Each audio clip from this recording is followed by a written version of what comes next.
Photo खिंचनी है बाद की ਸਭ ਤੋਂ ਪਹਿਲਾਂ ਤੇ ਬੇਨਤੀ ਹੈ ਕਿ ਤੁਹਾਡਾ ਧੰਨਵਾਦ ਕਰਦੀ ਹਾਂ ਕਿ ਤੁਸੀਂ ਵੱਡੀ ਗਿਣਤੀ 'ਚ ਆ ਕੇ ਤੁਸੀਂ ਅੱਜ ਦੇ ਸੈਸ਼ਨ ਵਿੱਚ ਆਪਣੀ ਹਾਜ਼ਰੀ ਵੀ ਭਰੀ ਹੈ ਤੇ ਸਾਡੀ ਇਹ ਗੱਲ ਜਿਹੜੀ ਹੈ ਸਾਰੇ ਵਰਲਡ ਵਿੱਚ ਪਹੁੰਚਾਉਣ ਵਾਸਤੇ ਸਾਡੇ ਨਾਲ ਸ਼ਾਮਿਲ ਹੋਏ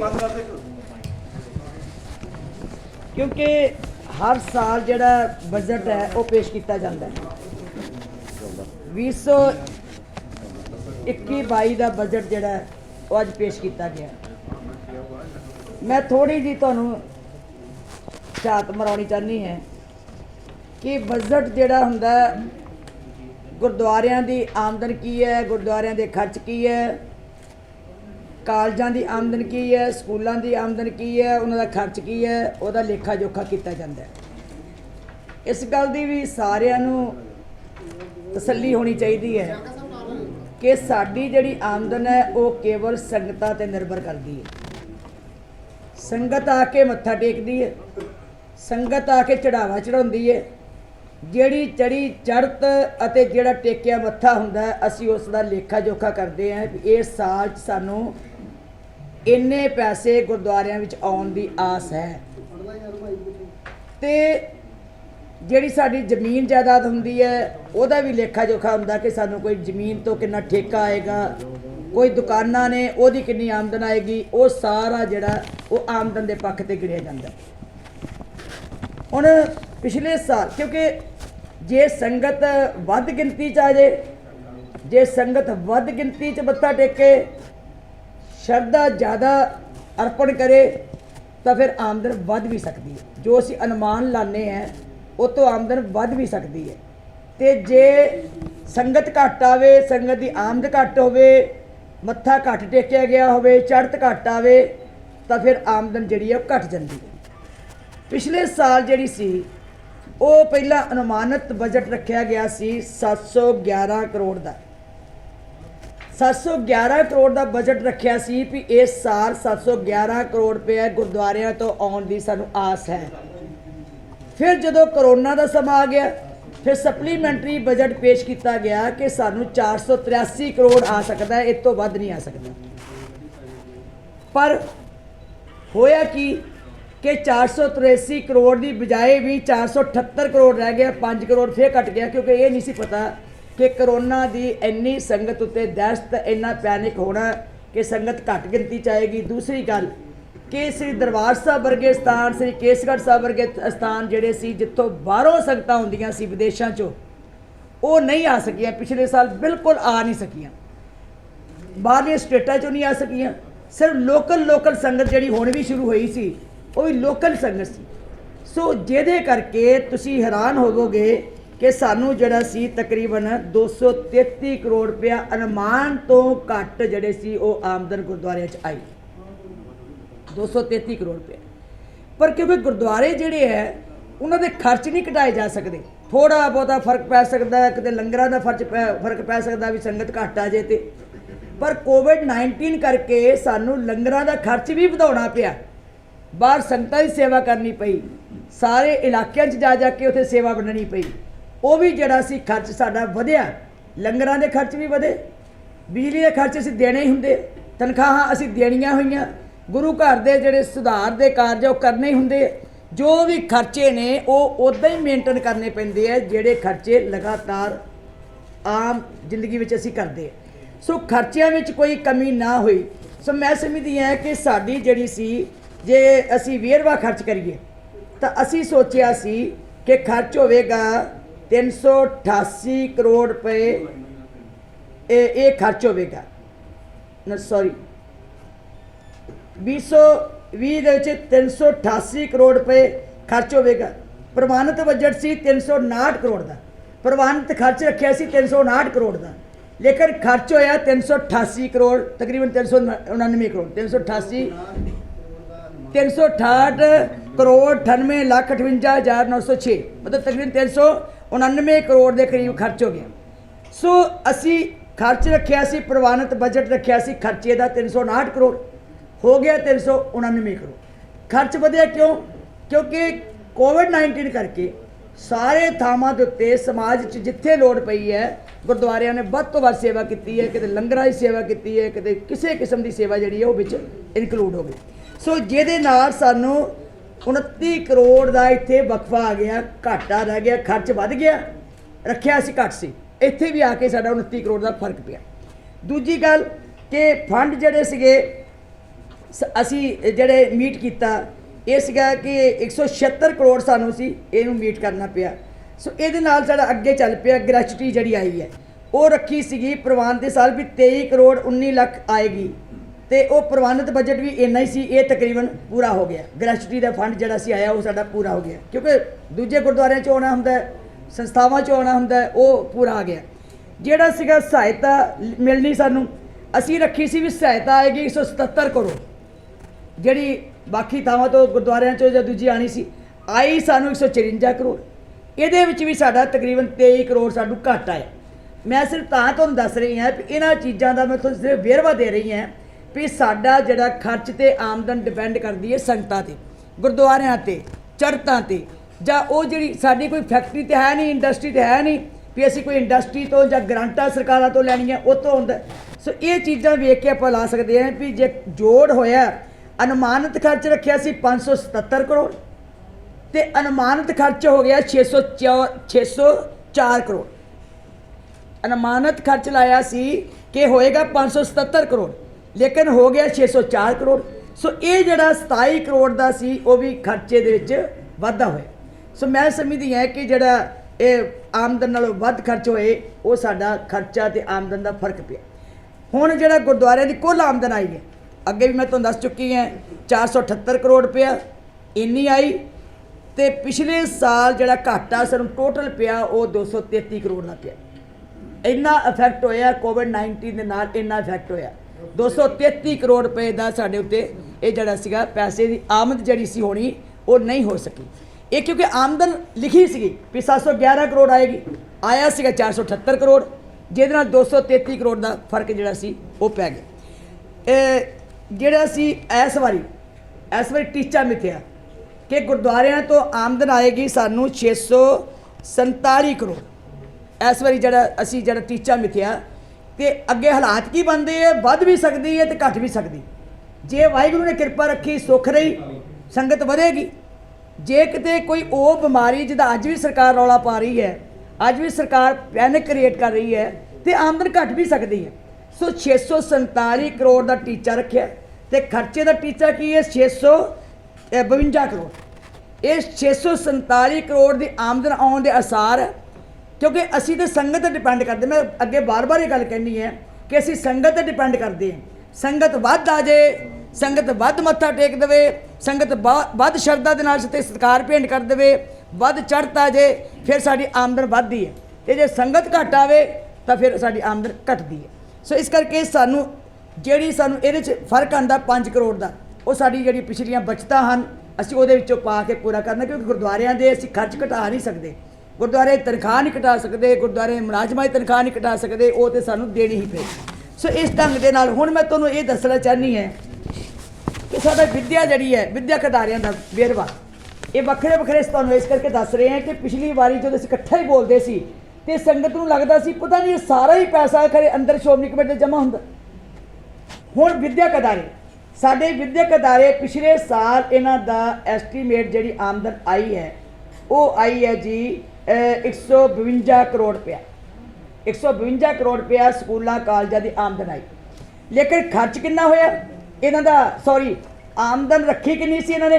199 ਕਰੋੜ ਆਏਗੀ। ਸੋਚਿਆ ਸੀ 199 ਕਰੋੜ ਆਏਗੀ, ਆਈ 152 ਕਰੋੜ।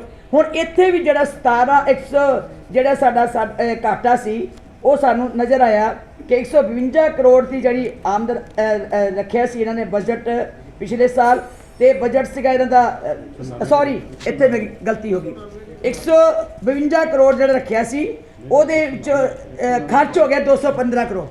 ਮੈਂ ਦੂਜੇ ਪਾਸੇ ਅੱਜ ਦੇ ਆਮਦਨ 'ਚ ਚਲ ਗਈ। ਪਹਿਲੀ ਜਿਹੜੀ ਸੀਗੀ ਉਹ ਸੀ ਵੀ 152 ਕਰੋੜ ਦਾ ਸੋਚਿਆ ਸੀ ਤੇ ਖਰਚ ਹੋ ਗਿਆ 215 ਕਰੋੜ। ਥੱਲੇ ਨੂੰ ਜਾਣਾ ਸੀਗਾ, ਮੈਂ ਰਾਈਟ ਨੂੰ ਚਲ ਗਈ। 152 ਕਰੋੜ ਰੱਖਿਆ ਸੀ ਵੀ ਆਮਦਨ ਆਏਗੀ, ਲੇਕਿਨ ਖਰਚੇ ਦਾ ਹੋ ਗਿਆ 215 ਕਰੋੜ। ਆਈ ਆਮਦਨ 152 ਕਰੋੜ ਤੇ ਖਰਚ ਹੋਇਆ 215 ਕਰੋੜ। ਹੁਣ ਇਹਦਾ ਖਰਚ ਕਿੰਨਾ ਵੱਧ ਗਿਆ? 63 ਕਰੋੜ 56 ਲੱਖ ਰੁਪਇਆ ਖਰਚ ਵਧਿਆ ਸਾਡੇ ਸਕੂਲਾਂ ਕਾਲਜਾਂ ਦਾ। ਇੰਨਾ ਖਰਚ ਵਧਿਆ, ਇਹਦਾ ਮਤਲਬ ਇੰਨਾ ਸਾਨੂੰ ਘਾਟਾ ਪੈ ਗਿਆ।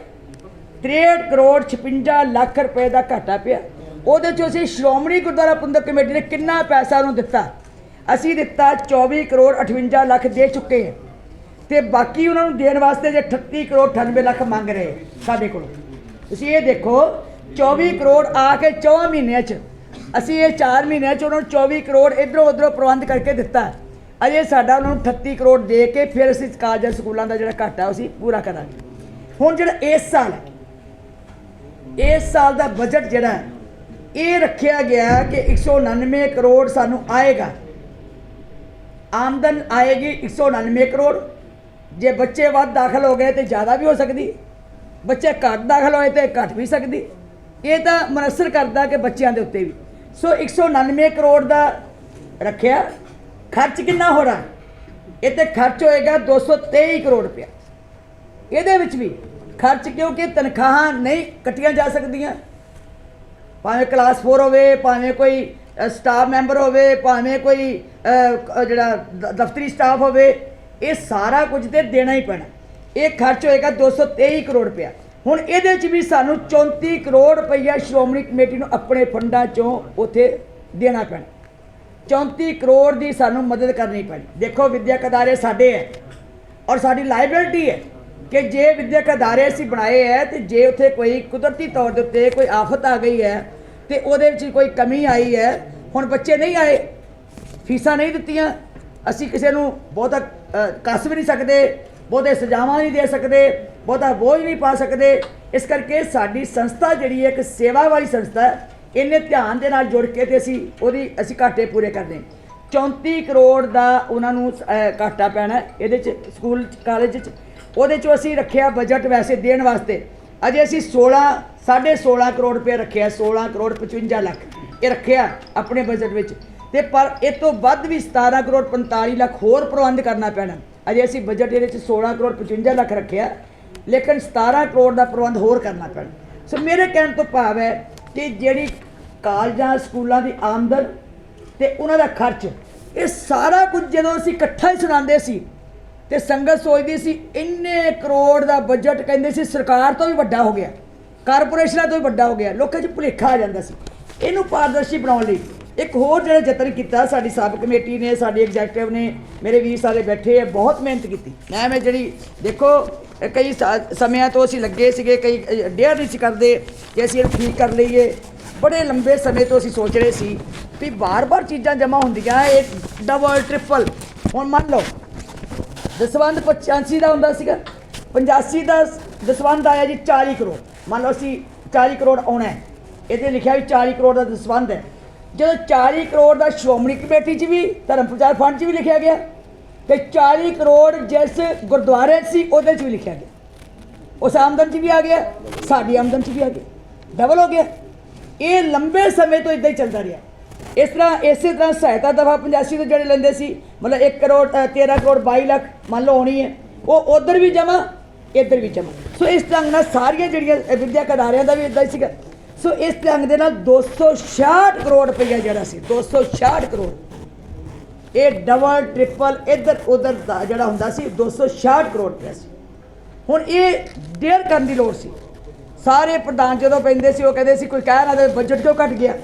ਦੇਖੋ ਅਸੀਂ ਕਿਤੇ ਬਜਟ ਘਰ ਨਹੀਂ ਲੈ ਕੇ ਜਾਣਾ, ਅਸੀਂ ਜੋ ਸੰਗਤ ਦਾ ਗੋਲਕ ਚੋਂ ਨਿਕਲਣਾ, ਜੋ ਸੰਗਤ ਦੀ ਚੜ੍ਹਤ ਆਉਣੀ ਹੈ, ਅਸੀਂ ਉਹੀ ਵਰਤਣਾ, ਅਸੀਂ ਉਹੀ ਖਰਚਣਾ ਹੈ। ਤੇ ਇਸ ਕਰਕੇ ਮੇਰਾ ਖਿਆਲ ਹੈ ਕਿ ਐਤਕੀ ਐਗਜ਼ੈਕਟਿਵ ਨੇ ਫੈਸਲਾ ਕੀਤਾ ਕਿ ਕਿਉਂ ਨਾ ਸੰਗਤ ਨੂੰ, ਕਿਉਂਕਿ ਅਸੀਂ ਵੈਬਸਾਈਟ 'ਤੇ ਵੀ ਚਾੜਨਾ, ਅਸੀਂ ਸੰਗਤ ਨੂੰ ਪਾਰਦਰਸ਼ੀ ਵੀ ਦੱਸਣਾ ਚਾਹੁੰਦੇ ਹਾਂ, ਅਸੀਂ ਸੰਗਤ ਦਾ ਭੁਲੇਖਾ ਵੀ ਕੱਢਣਾ ਚਾਹੁੰਦੇ ਹਾਂ, ਜਿਹੜੀ ਸੰਗਤ ਦੇ ਮਨ 'ਚ ਭੁਲੇਖੇ ਪਏ ਅਸੀਂ ਉਹ ਵੀ ਨਿਕਲ ਜਾਣ। ਸੋ ਲੰਬੇ ਸਮੇਂ ਬਾਅਦ ਸ਼੍ਰੋਮਣੀ ਗੁਰਦੁਆਰਾ ਪ੍ਰਬੰਧਕ ਕਮੇਟੀ ਦੇ ਐਗਜ਼ੈਕਟਿਵ ਨੇ, ਸਬ ਕਮੇਟੀ ਨੇ ਮਿਹਨਤ ਕੀਤੀ, ਸਾਡੇ ਪਿੱਟੇਵਾੜ ਸਾਹਿਬ ਵਿੱਚ ਮੈਂਬਰ ਸੀ ਸ਼੍ਰੋਮਣੀ ਐਗਜ਼ੈਕਟਿਵ ਸਬ ਕਮੇਟੀ ਦੇ, ਸਿਆਲਕਾ ਸਾਹਿਬ ਸਾਰੇ ਸਾਡੇ ਮੈਂਬਰ ਸੀ। ਇਹਨਾਂ ਨੇ ਚੀਫ ਸੈਕਟਰੀ ਦੀ ਅਗਵਾਈ ਦੇ ਵਿੱਚ ਜਿਹੜਾ ਬਜਟ ਸੀ ਬਣਾਉਣ ਲੱਗਿਆ, ਸਾਰੇ ਵਿਦਿਅਕ ਅਦਾਰਿਆਂ ਨੂੰ ਬੁਲਾਇਆ, ਸਾਰੇ ਗੁਰਦੁਆਰਿਆਂ ਨੂੰ ਬੁਲਾਇਆ, ਕੱਲੇ ਮੈਨੇਜਰ ਨੂੰ ਸੁਣਿਆ, ਕੱਲੇ ਪ੍ਰਿੰਸੀਪਲ ਨੂੰ ਸੁਣਿਆ, ਔਰ ਕੱਲੇ ਦਾ ਬਜਟ ਸੀ ਉਹਨੂੰ ਕੋਖਿਆ। ਸੋ ਇਸ ਢੰਗ ਨਾਲ 266 ਕਰੋੜ ਦਾ ਫਰਕ ਜਿਹੜਾ ਸੀਗਾ ਉਹ ਜਿਹੜਾ ਕੋਈ ਉਧਰ ਆਧਰ ਹੁੰਦਾ ਸੀ, ਜਿਹੜਾ ਕਿਸੇ ਪਾਸੇ ਨਹੀਂ ਸੀ ਲੱਗਦਾ, ਉਹਨੂੰ ਅਸੀਂ ਸੋਧ ਕੀਤੀ ਹੈ ਕਿ ਜਿਹੜਾ ਅੱਜ ਤੁਸੀਂ ਕਹੋਗੇ ਕਿ ਆ ਜਿਹੜੀ ਐਜੂਕੇਸ਼ਨ ਦਾ ਫੰਡ ਇੰਨਾ ਸੀਗਾ, ਇੰਨਾ ਕਿੱਦਾਂ ਹੋ ਗਿਆ। ਇਹ ਜਿਹੜਾ ਟੋਟਲ ਸੀਗਾ ਹੁਣ ਐਤਕੀ ਆ ਗਿਆ ਜੀ ਆਮਦਨ ਦਾ ਵਿਦਿਅਕ ਅਦਾਰਿਆਂ ਦੀ 152 ਕਰੋੜ ਆਮਦਨ ਆਏਗੀ, ਇਹਨਾਂ ਦੀ 652 ਕਰੋੜ 647 ਕਰੋੜ ਆਏਗੀ। ਗੁਰਦੁਆਰਿਆਂ ਦੀ ਆਮਦਨ ਦਾ ਟੀਚਾ ਇਹ ਬਣ ਜਾਣੀ ਹੈ ਜੀ ਤਕਰੀਬਨ 6-7-8 ਕਰੋੜ 800 ਕਰੋੜ ਰੁਪਈਆ। ਸੋ 800 ਕਰੋੜ ਰੁਪਈਆ ਜੇ ਅਸੀਂ ਇਹ ਵਿੱਚ ਪਾ ਲੈਂਦੇ 1100 ਕਰੋੜ ਹੋ ਜਾਣਾ ਸੀ। ਗੱਲ ਆ ਵੈਸੇ ਇਹ ਤਾਂ 800 ਕਰੋੜ ਬਣਿਆ ਕਿ ਉਹ 266 ਕਰੋੜ ਕੱਢਿਆ। 266 ਕਰੋੜ ਦਾ ਡਬਲ ਹੁੰਦਾ ਸੀ, ਉਹਨੂੰ ਸਾਈਡ ਤੇ ਕੀਤਾ ਵੀ ਇਹਨੂੰ ਵਾਰ-ਵਾਰ ਕਿਉਂ ਅਸੀਂ ਜਮ੍ਹਾਂ ਕਰਦੇ, ਇਹਨੂੰ ਡਬਲ ਨਹੀਂ ਹੋਣਾ ਚਾਹੀਦਾ। ਲੋਕਾਂ ਦੇ ਵੀ ਭੁਲੇਖੇ ਨਿਕਲ, ਸਾਨੂੰ ਵੀ ਸਪਸ਼ਟ ਹੋਵੇ ਕਿ ਸਾਡੇ ਕੋਲ ਪੈਸਾ ਕਿੰਨਾ। ਸੋ ਇੱਕ ਗੱਲ ਮੈਂ ਤੁਹਾਨੂੰ ਦੱਸਣਾ ਚਾਹੁੰਦੀ ਹੈ ਕਿ ਜਿਹੜੀ ਸਾਡੀ ਆਮਦਨ ਹੈ SCPC ਕੋਲ ਆਉਂਦੀ ਹੈ। SCPC ਕੋਲ ਹੁਣ ਤੁਸੀਂ ਇਹ ਦੇਖੋ, ਗੁਰਦੁਆਰਿਆਂ ਦਾ ਗੁਰਦੁਆਰਿਆਂ ਨੇ ਖਰਚਣਾ, ਕਾਲਜਾਂ ਸਕੂਲਾਂ ਨੇ ਖਰਚਣਾ। ਅਸੀਂ ਉਹਨਾਂ ਨੂੰ ਦੇਣਾ, ਜਿਹੜੀ ਸਹਾਇਤਾ ਦੇਣੀ ਹੈ। ਸਕੂਲਾਂ ਕਾਲਜਾਂ ਕੋਲ ਅਸੀਂ ਆਮਦਨ ਨਹੀਂ ਲੈਂਦੇ, ਉਹਨਾਂ ਨੂੰ ਸਹਾਇਤਾ ਦਿੰਦੇ ਹਾਂ। ਦਸਵੰਧ 85 ਬੋਰਡ 'ਚੋਂ ਜਿਹੜਾ ਸਾਨੂੰ ਆਉਣਾ ਹੈ ਉਹ 40 ਕਰੋੜ ਰੁਪਇਆ 85 ਦੇ ਗੁਰਦੁਆਰੇ 'ਚੋਂ। ਜਿਹੜਾ ਦਸਵੰਧ 87 'ਚੋਂ ਆਉਣਾ ਉਹ 64,65,502 ਰੁਪਇਆ, ਨਾ ਸੌਰੀ 6 ਕਰੋੜ 46 ਲੱਖ 64 ਕਰੋੜ ਨਹੀਂ 6 ਕਰੋੜ 46 ਲੱਖ 50,502 6 ਕਰੋੜ 46 ਲੱਖ 50,502 ਜਿਹੜਾ ਆਉਣਾ ਸਾਨੂੰ ਦਸਵੰਧ 87 ਤੋਂ 6 ਕਰੋੜ 46 ਲੱਖ 50,502 ਇਹ ਇੰਨਾ ਆਏਗਾ। ਤੇ ਸਹਾਇਤਾ ਸ੍ਰੀ ਗੁਰੂ ਗ੍ਰੰਥ ਸਾਹਿਬ ਯੂਨੀਵਰਸਿਟੀ ਦੀ ਜਿਹੜੀ ਅਸੀਂ ਲੈਂਦੇ ਹਾਂ ਉਹਦੀ 7 ਕਰੋੜ 75 ਲੱਖ ਰੁਪਇਆ। ਇਸੇ ਤਰ੍ਹਾਂ ਕਰ ਕੇ ਸਾਰੀ ਜੀ ਇਮਾਰਤਾਂ ਦੇ ਵਿਦਿਅਕ ਅਦਾਰਿਆਂ ਲਈ ਸਪੋਰਟਸ ਵਿੰਗਾਂ ਲਈ ਜਿਹੜਾ ਅਸੀਂ ਲੈਂਦੇ ਹਾਂ ਗੁਰਦੁਆਰਿਆਂ ਤੋਂ ਫੰਡ ਲੈਂਦੇ ਹਾਂ, ਉਹ ਟੋਟਲ ਸਾਨੂੰ ਆਏਗਾ ਜੀ 115 ਕਰੋੜ ਰੁਪਏ। 115 ਕਰੋੜ ਇਹ ਆਉਣਾ ਹੈ। ਤੇ ਦੂਜਾ ਫੰਡ 70 ਕਰੋੜ ਰੁਪਇਆ ਧਰਮ ਪ੍ਰਚਾਰ ਫੰਡ। ਹੁਣ ਇਹ ਹਿਸਾਬ ਲਾਓ ਵੀ ਸ਼੍ਰੋਮਣੀ ਕਮੇਟੀ ਦੇ ਅੰਦਰ ਦਫ਼ਤਰ ਦੇ ਵਿੱਚ ਗੁਰਦੁਆਰਿਆਂ 'ਚ ਰੱਖ ਕੇ ਸਕੂਲਾਂ ਕਾਲਜਾਂ 'ਚ ਰੱਖ ਕੇ ਸਾਡੇ ਕੋਲ ਖਰਚਾ ਆਏਗਾ 185 ਕਰੋੜ ਰੁਪਏ ਟੋਟਲ। ਸਾਡੇ ਕੋਲ ਸ਼੍ਰੋਮਣੀ ਕਮੇਟੀ ਦੇ ਦਫ਼ਤਰ ਵਿੱਚ ਜਿਹੜਾ ਸਾਡੇ ਕੋਲ ਆਉਣਾ ਫੰਡ ਉਹ ਹੈ ਟੋਟਲ 185 ਕਰੋੜ 40 ਲੱਖ 10,502 ਰੁਪਏ। ਤੇ ਲੋਕ ਜਿਹੜੇ ਕਹੀ ਜਾਣਗੇ ਸੰਗਤ ਵਾਲੇ ਵੀ 1200 ਕਰੋੜ ਸ਼੍ਰੋਮਣੀ ਕਮੇਟੀ ਕਿੱਥੇ ਲਿਜਾਂਦੀ ਹੈ। ਹੁਣ ਇਹ ਤਾਂ ਅਸੀਂ ਸਾਰਾ ਕਲੀਅਰ ਕੀਤਾ ਵੀ ਪਤਾ ਲੱਗ ਜੇ ਐਜੂਕੇਸ਼ਨ ਦਾ ਫੰਡ ਆਉਂਦਾ ਕਿੰਨਾ, ਐਜੂਕੇਸ਼ਨ ਦਾ ਫੰਡ ਖਰਚਦਾ ਕੌਣ ਹੈ ਤੇ ਐਜੂਕੇਸ਼ਨ ਨੂੰ ਸ਼੍ਰੋਮਣੀ ਕਮੇਟੀ ਕੀ ਦਿੰਦੀ ਹੈ। ਤਾਂ ਕੱਲੀ ਗੱਲ ਤੁਹਾਨੂੰ ਦੱਸੀ ਹੈ।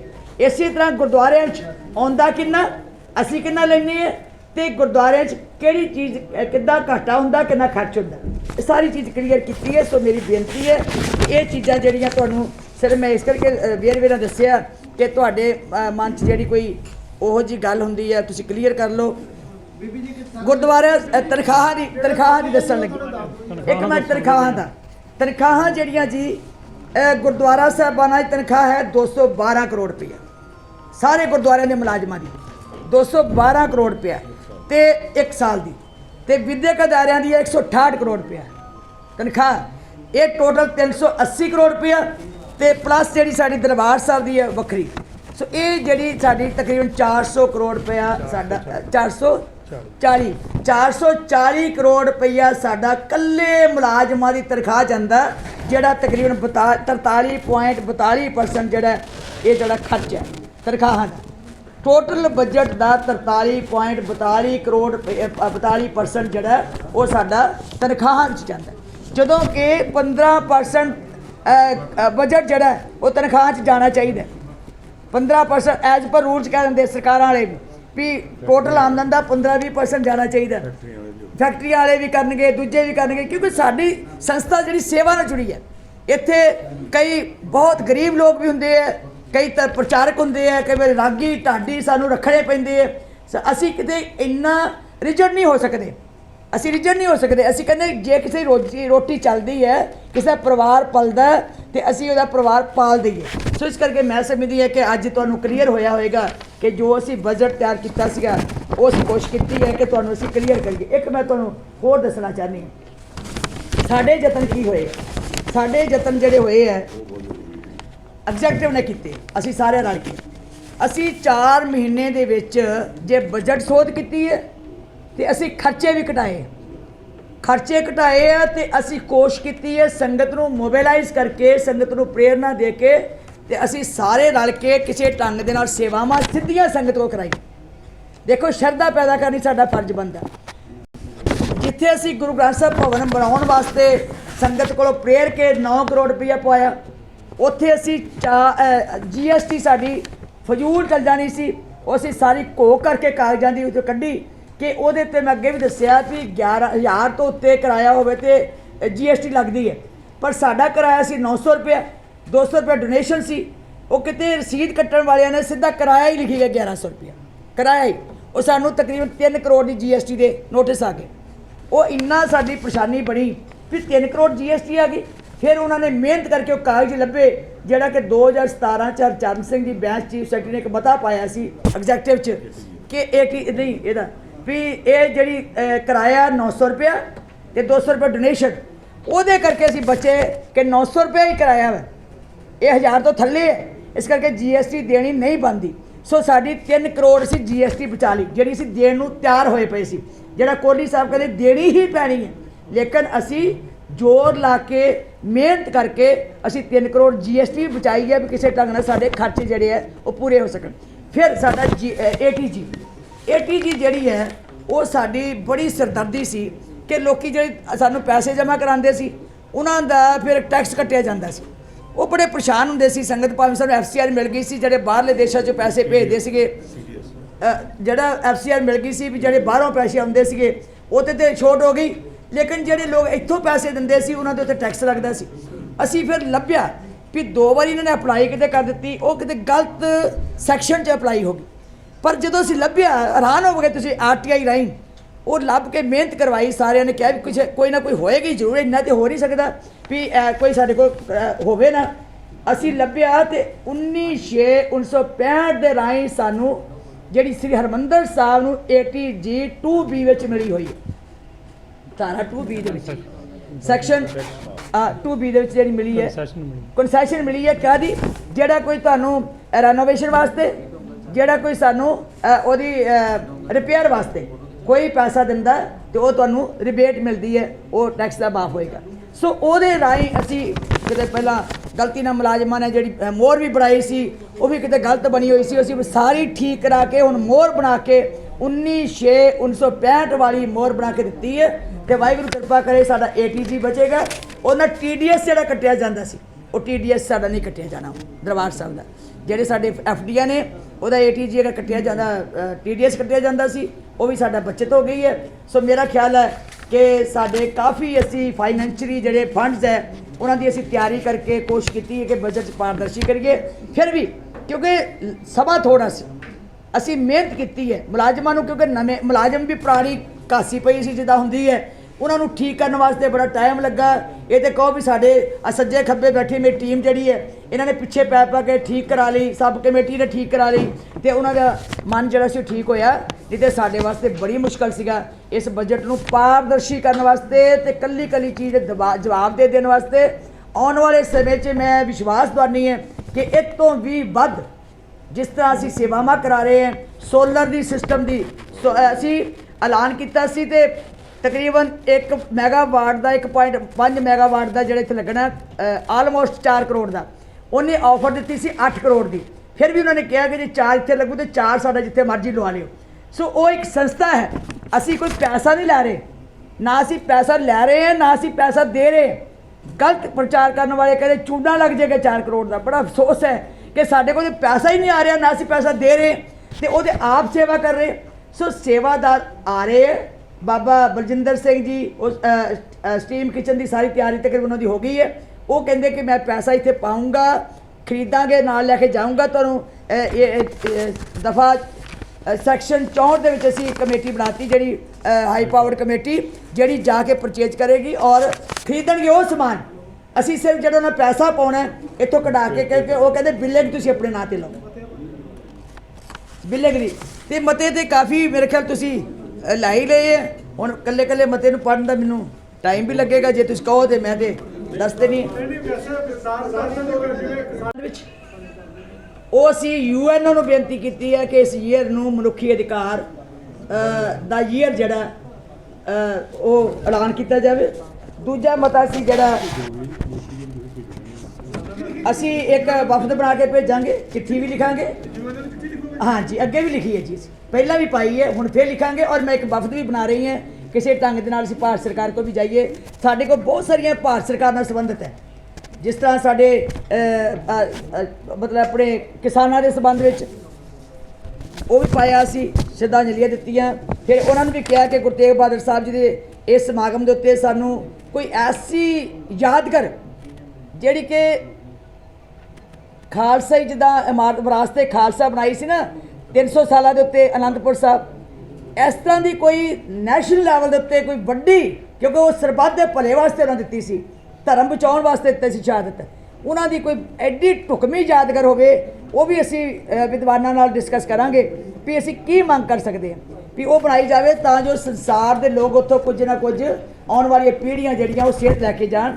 ਤੇ ਨਾਲ ਅਸੀਂ ਇਹ ਗੱਲ ਕਹੀ ਹੈ ਕਿ ਜਿਸ ਤਰ੍ਹਾਂ ਵਿਰਾਸਤ-ਏ ਖਾਲਸਾ ਦੀ ਉਸ ਵੇਲੇ 100 ਕਰੋੜ ਰੁਪਈਆ ਲਾ ਕੇ ਰਖਲ ਬਣਾਈ ਸੀ ਉਹ ਇਮਾਰਤ, ਇਸੇ ਤਰ੍ਹਾਂ ਪ੍ਰਧਾਨ ਮੰਤਰੀ ਜੀ ਐਲਾਨ ਕਰਨ ਜਿੰਨੇ ਸਾਡੇ ਇੱਥੋਂ ਗੁਰੂ ਕੇ ਮਹਿਲ ਤੋਂ ਲੈ ਕੇ ਗੁਰੂ ਤੇਗ ਬਹਾਦਰ ਸਾਹਿਬ ਨਾਲ ਸੰਬੰਧਿਤ ਵੱਡੇ ਵੱਡੇ ਗੁਰਦੁਆਰੇ ਹੈ, ਉਹਨਾਂ 'ਚ ਵਿਰਾਸਤ-ਏ ਮਾਰਗ ਵਿਰਾਸਤ-ਏ ਉਸ ਇਮਾਰਤ ਦੀ ਤਰ੍ਹਾਂ ਕੋਈ ਹੋਰ ਵੀ ਢੁਕਵੀਆਂ ਜਿਹੜੀਆਂ ਯਾਦਗਾਰਾਂ ਉਹ ਬਣ ਸਕਣ, ਤਾਂ ਜੋ ਸਾਡੇ ਇਤਿਹਾਸ।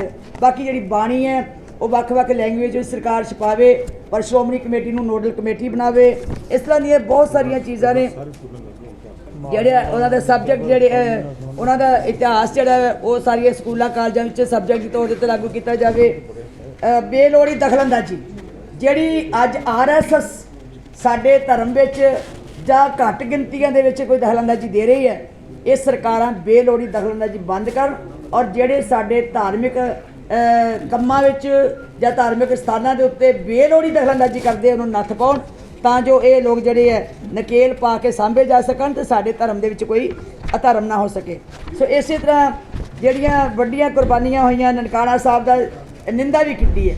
ਜੋ ਨਨਕਾਣਾ ਸਾਹਿਬ ਦਾ ਸਾਕੇ ਉੱਤੇ 100 ਸਾਲ ਦਾ ਇਤਿਹਾਸ, ਅਸੀਂ ਜਾ ਕੇ ਉੱਥੇ ਗਾਇਨ ਕਰਨਾ ਸੀ, ਸ਼ਰਧਾ ਦੇ ਫੁੱਲ ਭੇਂਟ ਕਰਨੇ ਸੀ, ਉੱਥੇ ਨਹੀਂ ਜਾਣ ਦਿੱਤਾ, ਉਹਦਾ ਨਿੰਦਾ ਵੀ ਕੀਤੀ ਹੈ। ਬਾਕੀ ਜਿਹੜੀ ਬਰਗਾੜੀ ਕਾਂਡ ਦੀ ਗੱਲ ਸੀ, ਦੇਖੋ ਬਹੁਤ ਵਾਰੀ ਇੱਥੋਂ ਨਿੰਦਾ ਕੀਤੀ ਗਈ ਹੈ, ਬਹੁਤ ਵਾਰੀ ਇਹਦਾ ਅੱਗੋਂ ਸੰਗਤ ਨੂੰ ਮਤਲਬ ਲੋਕਾਂ ਦੇ ਵਿੱਚ ਇਹ ਅਫਸੋਸ ਪ੍ਰਗਟ ਕੀਤਾ ਸੀ, ਅੱਗੇ ਵੀ ਸ਼੍ਰੋਮਣੀ ਗੁਰਦੁਆਰਾ ਪ੍ਰਬੰਧਕ ਕਮੇਟੀ ਨੇ, ਪਰ ਕਿਉਂਕਿ ਕਈ ਵਾਰੀ ਮੈਂਬਰਾਂ ਨੂੰ ਪਹਿਲਾਂ ਪਤਾ ਨਹੀਂ ਹੁੰਦਾ, ਅੱਜ ਫਿਰ ਕਿਹਾ ਕਿ ਬਰਗਾੜੀ ਕਾਂਡ ਵਿੱਚ ਜਿਨ੍ਹਾਂ ਨੇ ਵੀ ਬੇਅਦਬੀ ਕੀਤੀ ਉਹਨਾਂ ਲੋਕਾਂ ਨੂੰ ਸਜ਼ਾਵਾਂ ਢੁਕਵੀਆਂ ਮਿਲਣ, ਪਰ ਪਰਮਾਤਮਾ ਹੀ ਜਿਹੜਾ ਉਹ ਸਜ਼ਾ ਦੇਵੇ, ਅਸਲੀਅਤ ਤੌਰ 'ਤੇ ਪਰਮਾਤਮਾ ਹੀ ਦੇ ਸਕਦਾ। ਜਿਹੜੇ ਕੋਈ ਮੁਲਾਜ਼ਮ, ਜਿਹੜੇ ਕੋਈ ਦੋਸ਼ੀ ਹੈ, ਉਹਨਾਂ ਨੂੰ ਸਖਤ ਸਜ਼ਾਵਾਂ ਦਿੱਤੀਆਂ ਜਾਣ। ਇਹ ਅੱਜ ਵੀ ਪਾਸ ਕੀਤਾ ਗਿਆ ਔਰ ਪਹਿਲਾਂ ਵੀ ਬੜੀ ਵਾਰੀ ਪਾਸ ਕੀਤਾ, ਔਰ ਅੱਜ ਅਸੀਂ ਫਿਰ ਸਰਕਾਰ ਨੂੰ ਵੀ ਅਸੀਂ ਲਿਖ ਕੇ ਭੇਜਾਂਗੇ। ਇਸੇ ਤਰ੍ਹਾਂ ਸਾਡੇ ਗੁਰਦੁਆਰੇ ਹੈ, ਜਿਹੜੇ ਗੁਰਦੁਆਰੇ ਹੈ ਸਾਡੇ ਜਿਸ ਤਰ੍ਹਾਂ ਗੋਦੜੀ ਗਿਆਨ ਗੋਦੜੀ ਗੁਰਦੁਆਰਾ, ਇਸੇ ਤਰ੍ਹਾਂ ਗੁਰਦੁਆਰਾ ਡਾਂਗਮਾਰ, ਗੁਰਦੁਆਰਾ ਚੁੰਗਥਾਂਗ, ਗੁਰਦੁਆਰਾ ਬਾਵਲੀ ਮੱਠ, ਮੰਗੂ ਮੱਠ ਤੇ ਪੰਜਾਬੀ ਮੱਠ ਜਗਨਾਥਪੁਰੀ ਉੜੀਸਾ 'ਚ, ਇਹ ਸਾਰੇ ਜਿਹੜੇ ਗੁਰਦੁਆਰੇ ਹੈ ਉਹ ਸਾਨੂੰ ਪ੍ਰਬੰਧ ਦਿੱਤੇ ਜਾਣ। ਇਸ ਤਰ੍ਹਾਂ ਗੁਰਦੁਆਰਿਆਂ ਦੀ ਜਿਹੜੀ ਲਿਸਟ ਹੈ ਉਹ ਤੁਹਾਡੇ ਕੋਲ ਆ ਚੁੱਕੀ ਹੈ।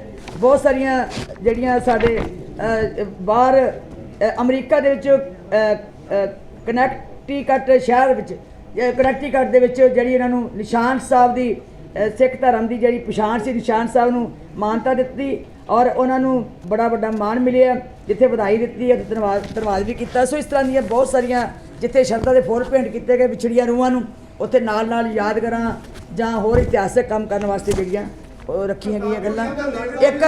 ਇੱਕ ਸਵਾਲ ਆਇਆ ਸੀ ਵੀ ਜਿਹੜੇ ਉਸ ਵੇਲੇ ਬਰਗਾੜੀ ਦੇ ਵਿੱਚ ਸ਼ਹੀਦ ਹੋ ਗਏ ਸੀ ਦੋ, ਉਹਨਾਂ ਨੂੰ 10-10 ਲੱਖ ਰੁਪਈਆ ਨਹੀਂ ਦਿੱਤਾ ਗਿਆ, ਪਰ ਉਸੇ ਵੇਲੇ ਬੀਬੀ ਸਾਡੀ ਫਰੀਦਕੋਟ ਵਾਲੇ ਮੈਂਬਰ ਜੀ ਨੇ ਦੱਸਿਆ ਵੀ ਮੈਂ ਆਪ ਜਾ ਕੇ ਦੇ ਕੇ ਆਈ।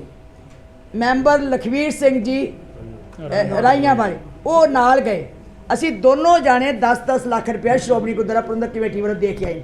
ਸੋ ਮੈਂ ਜਿੱਥੇ ਅੱਜ ਸਾਰੇ ਹਾਊਸ ਦਾ ਧੰਨਵਾਦ ਕਰਦੀ ਹਾਂ ਕਿ ਬੜੇ ਦੇਖੋ ਇਹ ਐਵੇਂ ਗੱਲਾਂ ਹੁੰਦੀਆਂ ਨੇ, ਜਦੋਂ ਮੌਕਾ ਦਿੱਤਾ ਜਾਵੇ ਜਿਹੜਾ ਤੇ ਟੂ ਦੀ ਪੁਆਇੰਟ ਉਸ ਟੌਪਿਕ ਤੇ ਬੋਲੇ, ਫਿਰ ਕੋਈ ਗੱਲ ਨਾ ਲੱਭੇ, ਫਿਰ ਮੈਂ ਸਮਝਦੀ ਹਾਂ ਕਿ ਸਾਡਾ ਬੜਾ ਕਾਮਯਾਬੀ ਢੰਗ ਦੇ ਨਾਲ ਜਨਰਲ ਹਾਊਸ ਹੋਇਆ ਔਰ ਸਾਰਿਆਂ ਨੇ ਬੜਾ ਸਹਿਯੋਗ ਦਿੱਤਾ, ਮੈਂਬਰਾਂ ਨੇ ਬੜਾ ਸਾਥ ਦਿੱਤਾ ਔਰ ਬੜਾ ਹੀ ਸ਼ਲਾਘਾਯੋਗ ਗੁਰਮਤ ਅਨੁਸਾਰ ਇਸ ਬਜਟ ਨੂੰ ਪਾਸ ਕਰਨ ਵਿੱਚ ਸਰਬਸੰਮਤੀ ਦੇ ਨਾਲ ਉਹਨੇ ਸਹਿਯੋਗ ਦਿੱਤਾ। ਤੇ ਮੈਂ ਤੁਹਾਡਾ ਪ੍ਰੈਸ ਵਾਲਿਆਂ ਦਾ ਧੰਨਵਾਦ ਕਰਦੀ ਹਾਂ।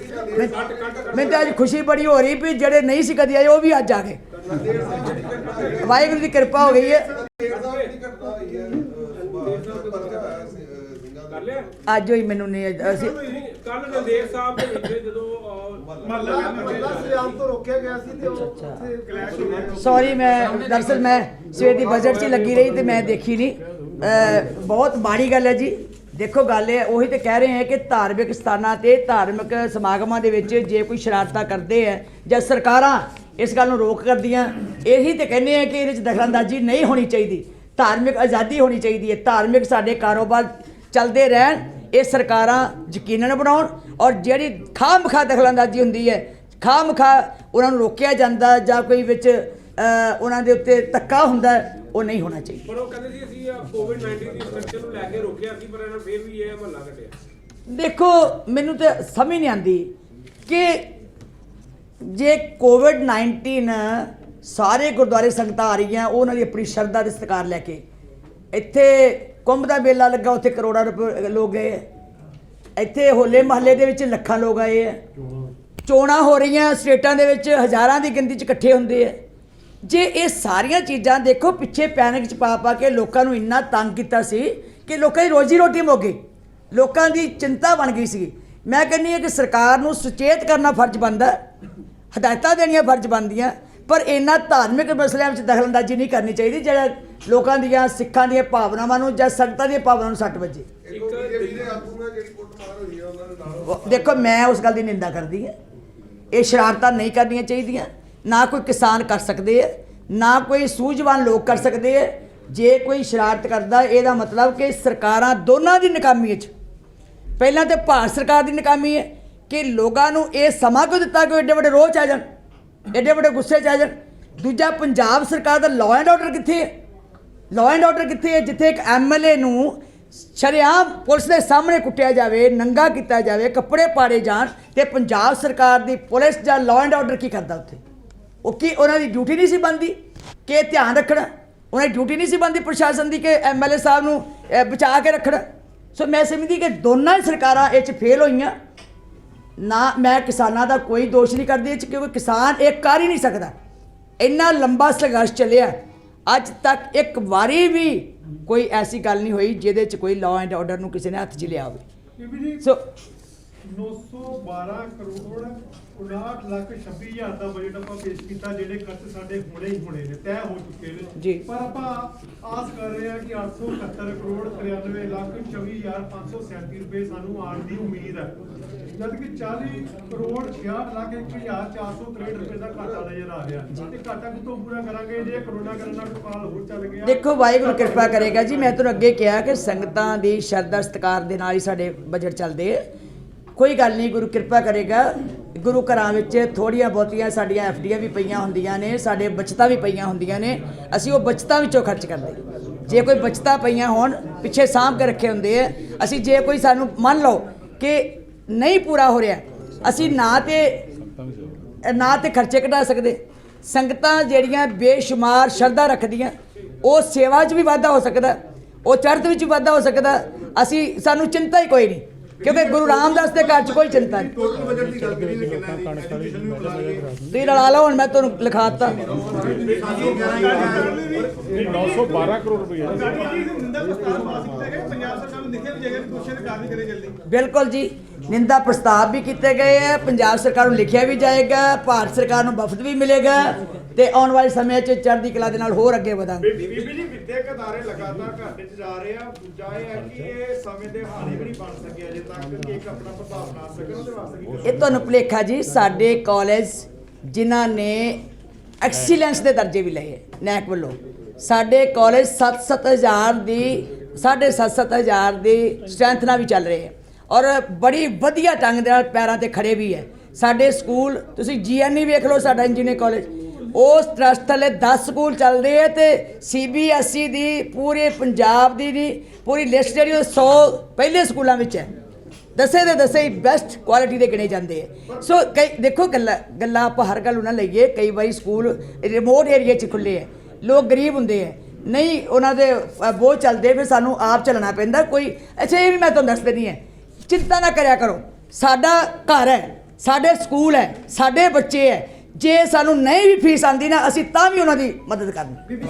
ਇਹ ਸ਼੍ਰੋਮਣੀ ਕਮੇਟੀ ਹੈ, ਇਹ ਗਰੀਬਾਂ ਦੀ ਸੇਵਾਦਾਰ ਹੈ, ਇਹ ਗਰੀਬ ਬੱਚਿਆਂ ਦੀ ਸੇਵਾਦਾਰ ਹੈ। ਜੇ ਸਾਨੂੰ ਵੱਧ ਵੀ ਖਰਚਾ ਕਰਨਾ ਪੈ ਜੇ, ਬੱਚਿਆਂ ਦੀ ਫੀਸ ਘੱਟ ਵੀ ਆ ਜੇ, ਇਹ ਸਾਡਾ ਕੋਈ ਪ੍ਰੋਫੈਸ਼ਨ ਨਹੀਂ ਕਿ ਅਸੀਂ ਉੱਥੇ ਬਿਜ਼ਨਸ ਲੈ ਕੇ ਬੈਠੇ। ਬੀਬੀ ਜੀ, ਦਿੱਲੀ ਦੇ ਵਿੱਚ ਅਕਾਲੀ ਦਲ ਨੂੰ ਇੱਕ ਨੋਟਿਸ ਜਾਰੀ ਕੀਤਾ ਗਿਆ ਕਿ ਇਹ ਸਪਸ਼ਟ ਕੀਤਾ ਜਾਵੇ ਕਿ ਅਕਾਲੀ ਦਲ ਧਾਰਮਿਕ ਪਾਰਟੀ ਹੈ ਜਾਂ ਸਿਆਸੀ ਪਾਰਟੀ ਹੈ, ਕਿਉਂਕਿ ਦਿੱਲੀ ਚੋਣਾਂ ਨੂੰ ਲੈ ਕੇ ਸਵਾਲ ਖੜਾ ਕੀਤਾ ਗਿਆ। ਦੇਖੋ, ਇਹ ਪਾਰਟੀ ਦਾ ਜਵਾਬ ਪਾਰਟੀ ਦੇ ਪ੍ਰਧਾਨ ਜੀ ਦੇਣਗੇ, ਪਰ ਸ਼੍ਰੋਮਣੀ ਅਕਾਲੀ ਦਲ ਨੇ ਹਮੇਸ਼ਾ ਹੀ ਧਰਮ ਨੂੰ ਆਧਾਰ ਰੱਖਿਆ ਤੇ ਸਿਆਸਤ ਨੂੰ ਬਾਅਦ 'ਚ ਰੱਖਿਆ, ਕਿਉਂਕਿ ਉਹ ਸਿਆਸਤ ਵਿੱਚ ਵੀ ਅਸੀਂ ਸੇਵਾ ਕਰਨੀ ਹੈ। ਮੈਂ ਮੰਨ ਲਓ MLA ਬਣਦੀ ਹੈ, ਮਿਨਿਸਟਰ ਬਣਨੀ ਹੈ, ਮੇਰਾ ਫਰਜ਼ ਬਣਦਾ ਲੋਕਾਂ ਦੀ ਸੇਵਾ ਕਰਨੀ, ਸਕੂਲ ਬਣਾਉਣੇ, ਕਾਲਜ ਬਣਾਉਣੇ, ਯੂਨੀਵਰਸਿਟੀਆਂ ਬਣਾਉਣੀਆਂ, ਸੜਕਾਂ ਬਣਾਉਣੀਆਂ, ਡਿਵੈਲਪਮੈਂਟ ਕਰਨੀ, ਜਾਂ ਲੋਕਾਂ ਨੂੰ ਰੁਜ਼ਗਾਰ ਦੇਣਾ।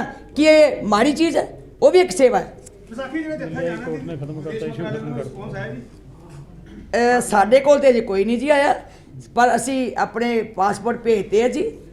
ਉਹਨਾਂ ਨੇ ਕਿਉਂਕਿ ਰੂਟੀਨ ਵਿੱਚ ਹੀ ਇਹ ਸਾਡਾ ਸਿਸਟਮ ਚੱਲਦਾ, 4 ਜਥੇ ਰੂਟੀਨ 'ਚ ਚੱਲਦੇ ਹੈ। ਆਏਗਾ, ਪੰਜਾਬ ਸਰਕਾਰ ਹੁਣ ਇਨਕੁਆਇਰੀ ਕਰਾਏਗੀ, ਵੀਜ਼ਾ ਲੱਗੇਗਾ, ਸੋ ਇਸ ਕਰਕੇ ਅਸੀਂ ਪਰਸੂ ਕਰਾਂਗੇ।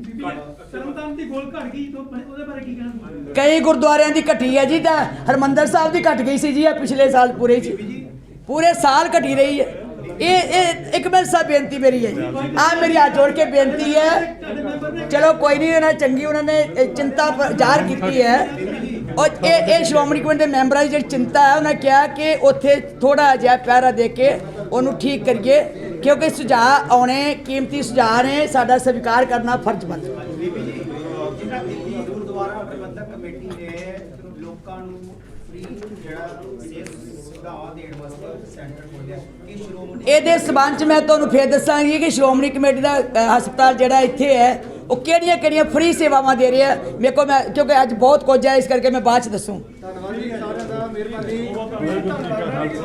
ਵਾਹਿਗੁਰੂ ਜੀ ਕਾ ਬਹੁਤ ਧੰਨਵਾਦ ਜੀ। ਵਾਹਿਗੁਰੂ।